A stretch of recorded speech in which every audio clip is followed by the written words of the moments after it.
That's right. Say, explain to me why God is not the origin point for any or all facts. How did you determine that? And then they're like, what? What are you talking about? Yeah, I think it's a very interestingly phrased question. Yeah, it's a legitimate question. You see, the reason why they say there's no evidence for God is because they realize that they cannot defend the statement there is no God. But when you say there's no Right. evidence for God, that statement necessarily entails the falsity of God. But they're not aware of it Do you because believe that they're dum dums. do You you believe understand that? He Do said you, the do turn you, of this is not the atheist. can you hold on for a sec? Sorry. what did you say, Alex? I was asking if you thought I really had my thought on the tip of my tongue. I lost it for a second. Give me a moment. Oh, Hey, I but was wait, there asking if can you only be one. I can't decide from how you're asking. Do you think God is an unfalsifiable claim or no? Why are you raising the falsification criterion? Why would that matter? Because it seemed like when you were asking earlier about whether or not, Do so you you think said his do you think computer, for do you think example. that's a do you think that's a do you think that that's a viable and valid objection? I'm sorry, I didn't know that I made an Do objection. you I was just do you asking a question. you no you yeah, you raise the issue of the falsification criterion. The only time that's Okay. raised is to use it in reference to God, that God is unfalsifiable. The only people the only people who raise the falsification criterion are either agnostics or atheists. Are you aware of Right. that? Right. I guess that would be Okay, my so position as are well. you an atheist?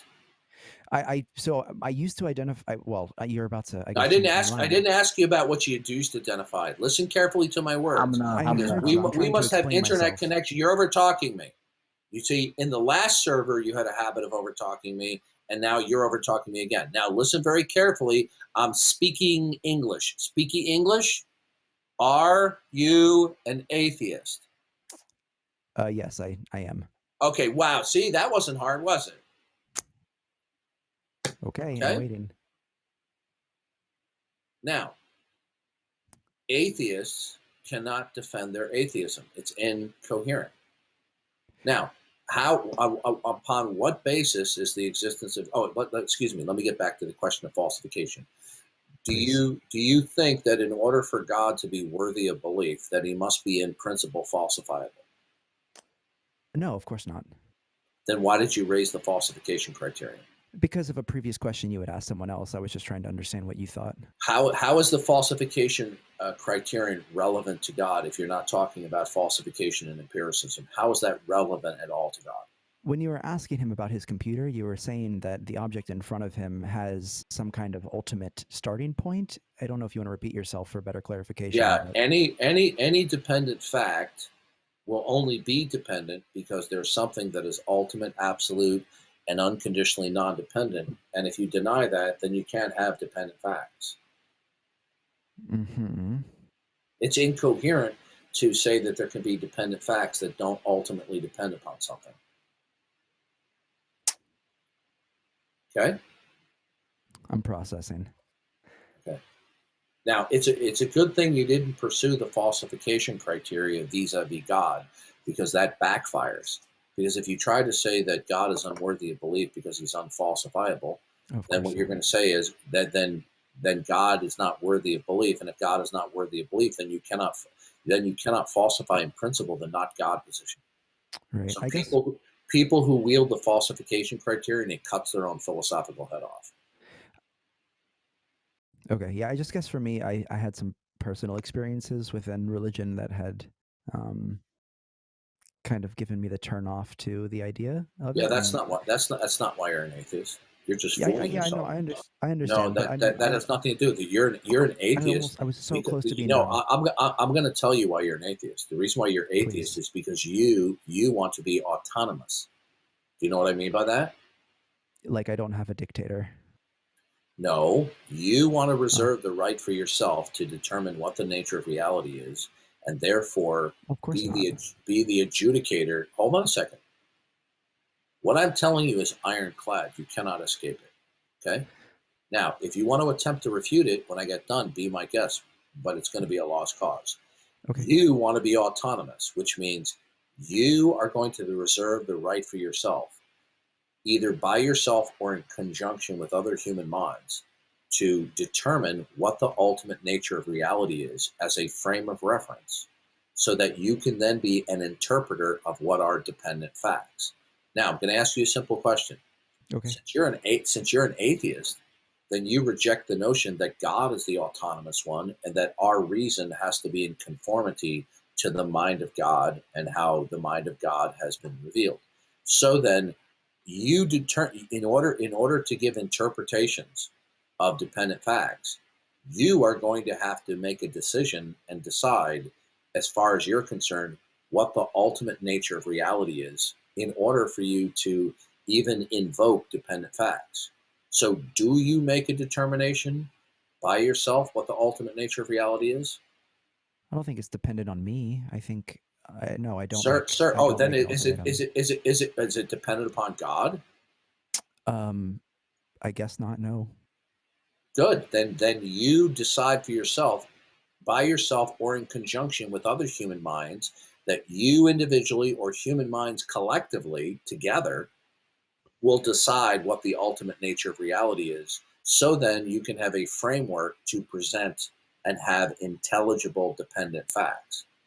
So since you're not turning to God as the ultimate nature of reality. Then, in other words, facts are only what they are because of God's existence. Okay, so you're going to decide. You told me you're an atheist, so Right. you do not accept that God is the ultimacy of reality. So I'm going to ask you a question. Since you do not need God as the framework for facts, then what is the ultimacy of reality that is absolute, unconditionally non-dependent, and provides for the intelligibility of any dependent facts? What is that ultimacy, sir? I think previously you'd asked me if I thought there was like a static piece to this. This is the kind of similar question. Answer my question I ask you now. I'm trying to understand it. I apologize. Since God is not the ultimacy of reality, the absolute that provides for intelligibility for all dependent facts, then you will have in mind, either consciously or unconsciously, something else that is absolute that provides for the intelligibility of dependent facts. What is it? Because you're the one who decides what that is, not God. What is it? Right. Um, and because I don't know, that means that my atheism is flawed. I'm waiting for an answer, sir. Yeah, I don't know. Okay, so you don't know. Then so that when you as an atheist say that I have no need of God to be the ground of all being, that God is the basis of all, not only dependent facts, but the intelligibility. So do you believe it's coherent as an atheist to present or verbalize dependent facts that ultimately do not depend upon anything? Is that coherent? Hmm. I so I guess not saying just outright that with nothing that's dependent, but I still think I'm a little confused on. I'll ask the question again. Is it coherent to invoke dependent facts, okay, that ultimately do not depend upon anything? Is that coherent? Um, if you take the God bit out, I think that's where you're losing me. But yes, stating that is no. I guess facts have to be dependent on something, right? If I make do you accept arbitrary claims? If I say to you God exists, do you accept that? You mean claims without evidence? Sure. No, I If I, don't. no, okay, good. So you don't accept. Okay, so you don't accept claims without evidence. Yes. Okay, could you tell me what is your evidentiary claim for the external physical world The without external appealing physical with it? world. Yeah. What is your evidence that the external physical world? What is the evidence of that? Because if you appeal to physicality and sensation, you're begging the question. Sensation. Oh, you mean like feelings? Yeah, you can't appeal to the external physical world that it is real because you're presupposing the thing you're trying to prove. So Yeah. how No. could you just told me that you require evidence for everything that you believe in? Do you have evidence that laws of thought are universal and absolute at all times and all places? Do you have evidence of that? I would never state that they are universal. Oh, okay. Well, then you would be screwed because that way that whenever you speak about states of affairs outside of your immediate experience, how do you know if contradictory states of affairs can't exist? I guess based in on order, prior in, experience. you're not understand. This is going right out of your head, sir. You have been Maybe. brainwashed by an educational system. Yikes. All beliefs have to have evidence, but you see, you believe in the uniformity of nature, but you don't have a rational justification. You believe it on intuition. You do not believe it because of evidence. Do you understand? Uniformity of Do you nature. do you understand? Do you understand that the causal principle and the uniformity of nature are fundamental presuppositions of scientific empiricism, and that it has to presuppose them to even do any empirical endeavors? Science cannot prove its foundation, sir. Are you aware of that? You're saying the science is based off of it. Science cannot prove the causal principle. Science cannot prove the uniformity of nature. Science has to presuppose the causal principle and the uniformity of nature, even to look through a telescope or a microscope. So you see, you say, "Oh, I want evidence for everything I believe," but you have a number of foundational beliefs for which you don't have evidence for. Now, Yeah, I now, think the okay. foundational Now, what beliefs is is your very okay? What? illusory. Okay, watch this. You say you need evidence for things that you believe in. Now, are your invocation of dependent facts coherent? Invocation of dependent facts coherent. I believe Yeah. so. When okay, good. What is the evidence that there is something ultimate that provides for your dependent facts? What is it? Because if What you is- don't tell me, you have now violated your own principle. I understand. I'm really struggling with the question, though. You said you require evidence for everything you believe in. So, in order for you to invoke the intelligibility of dependent facts, you're going to have to tell me of what the evidence is of that which is ultimate. What is it that is ultimate that foundationally will provide for the intelligibility of dependent facts? Because if you say, I don't know, then your dependent facts don't depend upon anything, which would make them incoherent. So, for example, if you believe in evidence, that means there has to be causal relations. But how do you establish causal relations, sir, without begging the question? You can't. So, what is your evidence of that there is something ultimate that provides for the intelligibility of dependent facts? Well, you already answered that. You said, I don't know what it is. I, So you don't have evidence for any dependent facts, do you? so there is what is in the natural world, and I try Okay, to. did you hear my question? It wasn't Do a you question. have You told me what I do believe. you have ultimate evidence? Do you have ultimate evidence I have demonstrable that evidence. will Sure. provide? Okay, listen to me carefully. You're not listening.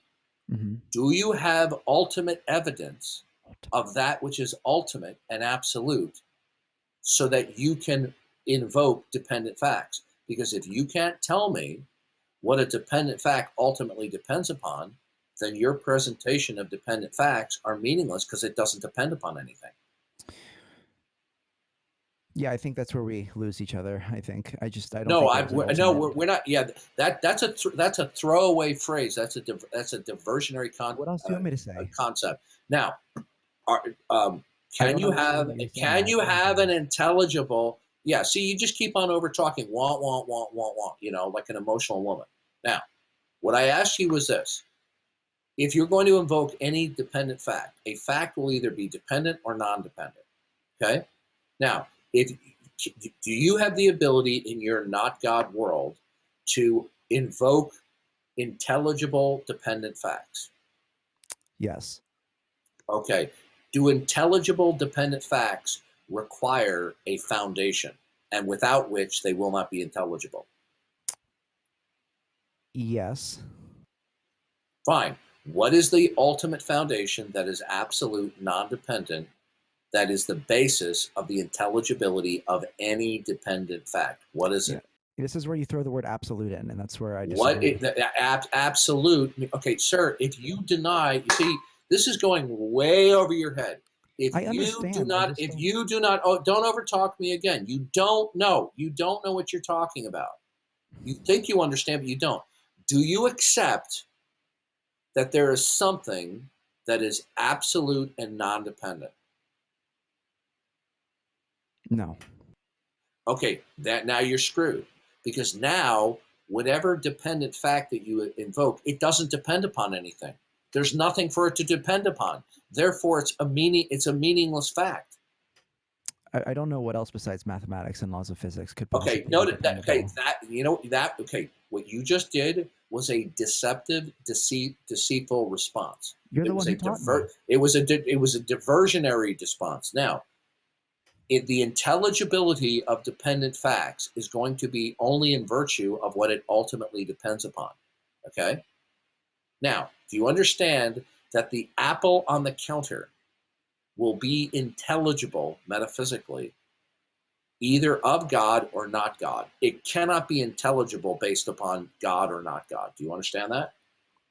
I don't. Okay. An apple will either be dependent upon God or not God. That statement is necessarily true. Gotcha. Good. Now, in order to have intelligibility for a fact, you're going to have to invoke what it actually depends upon ultimately.